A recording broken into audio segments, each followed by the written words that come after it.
te voy a contar la historia de los peludos. Así se denominaba a los cortadores de caña de azúcar en el departamento de Artigas allá por 1960. A mí me llaman peludo y he nacido en Bella Unión.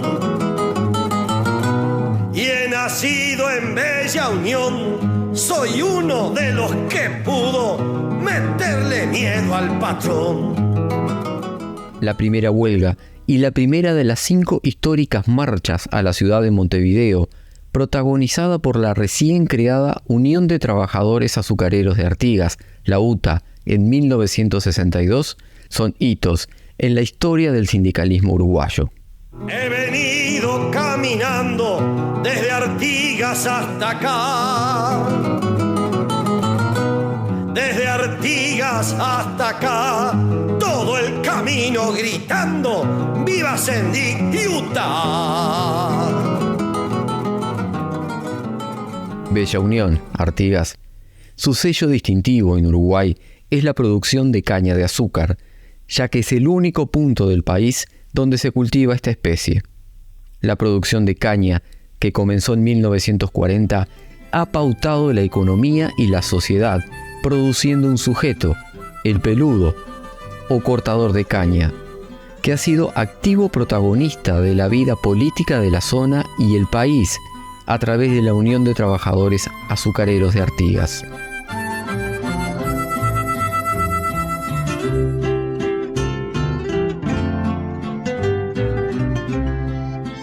El término nativo peludo comprende tanto a los actuales como a ex cortadores de caña de azúcar, a los miembros de sus familias y a quienes aún no habiendo trabajado en el corte de la caña, se autodenominan de ese modo, ya sea porque pertenecen al mismo sector sociodemográfico que los cortadores o porque trabajan en la tierra, aunque en otra rama productiva.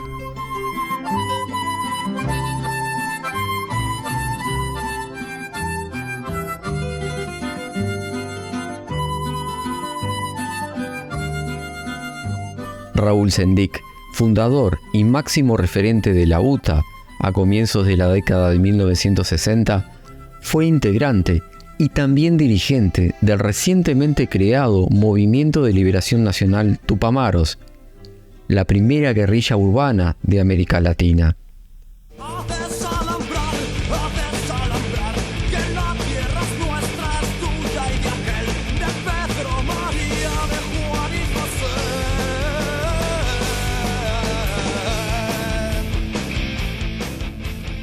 La Unión de Trabajadores Azucareros de Artigas, fundada en 1961, es el sindicato que nuclea a los trabajadores asalariados de la caña de azúcar en general y en particular a los cortadores de caña.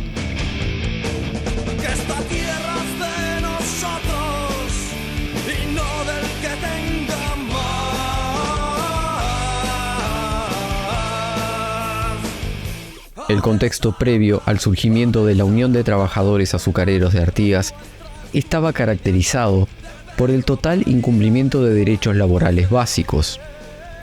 No se cumplían con los aportes sociales, el Estado no inspeccionaba lo declarado por las empresas, los salarios eran insuficientes, quedaban bajo el libre poder de los capataces y se pagaban con vales que debían ser canjeados en las cantinas de la propia empresa.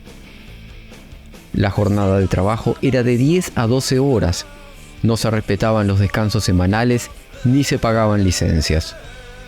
Hay que sumar amenazas, persecuciones, listas negras y despidos masivos ante las medidas que iban tomando los trabajadores. La huelga culminó en la primera marcha cañera a Montevideo, de un total de 5 movilizaciones. A partir de la misma, los peludos ingresaron decididamente en los modos de pensar del Uruguay. Las primeras fotografías de los trabajadores de Bella Unión, aparecidas en la prensa uruguaya, fueron primeros planos, rostros de hombres y mujeres mayores que venían a testimoniar largos años de miseria, de duro trabajo y de permanente fatiga. En muchos casos, los trabajadores, tanto hombres como mujeres en las plantaciones azucareras, no poseían siquiera documentación legal. La mujer trabajadora es aquella que permanecía incondicionalmente junto a su esposo o compañero. Trabajaban a la par de los hombres, pero recibían una paga muy inferior. En ese periodo, la Unión de Trabajadores Azucareros de Artigas protagonizó un proceso de movilizaciones sin antecedentes para los trabajadores rurales, que colocó al sindicato en un lugar sociopolítico de gran relevancia a nivel nacional. El hito de la lucha por la tierra de ese periodo fue la exigencia de la expropiación del latifundio improductivo Silva y Rosas de 33.000 hectáreas para su explotación cooperativa. El semanario El Sol tituló en su portada del 6 de mayo de 1962, "Triunfo obrero en las cañeras". Informa extensamente sobre el gran triunfo de la huelga. Pese a las inmensas dificultades de todo orden, la unión, el poder sindical y la toma de conciencia de los obreros tenían en su haber dos grandes victorias.